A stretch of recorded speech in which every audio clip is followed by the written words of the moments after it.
तिने 2-3 तास काम करत होतं तरी पण काम संपत नव्हतं. भुकेनं पोटात कावळा ओरडायला लागलेला. दुपारचे 2 वाजलेले आणि आज आहे ना लवकर आभाळ भरून आलेला. हवा सुटलेली, म्हणजे गरम पण होत होतं आणि हवा पण सुटलेली.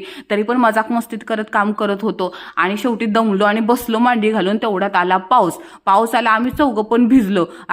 भिजलो म्हणजे जबरदस्त भिजलो. घरी गेलो तर आडवा तिडवा पावसामुळे आहे ना घरात 4 दरवाजानं पाणी शिरलेलं आणि आपल्या दक्षीच्या डोक्यात आंबा पडता पडता वाचला.